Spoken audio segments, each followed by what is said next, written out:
दर्शकबिन नमस्कार। बाँकेको बाजुरा गाउँपालिका 7 गुनाना चोकबाट प्रहरीले भन्सार छली गरी भारतबाट ल्याइएको माउन्टेन ड्यू पेय पदार्थ सहित फोर्स गाडी नियन्त्रणमा लिएको छ। लुम्बिनी प्रदेश प्रहरी कार्यालयबाट खटिएको सिभिल टोलीले आज बिहान भे 1 ख 4038 नम्बरको गाडी नियन्त्रणमा लिएको हो। गाडी र पेय पदार्थको कुल अनुमानित मूल्य 12,63,240 रुपियाँ रहेको प्रहरीले जनाएको छ। बरामद सामान तथा गाडी आवश्यक कारबाहीका लागि इलाका प्रहरी कार्यालय धनौली बाँकेमा बुझाइएको छ। ओ गुरुजी यता हेर्नुस् त, यो तपाईलाई कसले हाल्नु भयो नि यत्रो?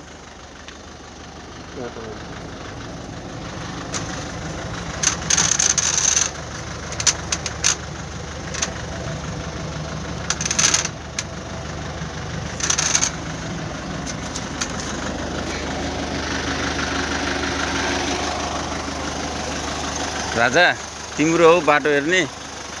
यत्रो गाडी यार गरिदिन्छौ यार तिम्रो यार।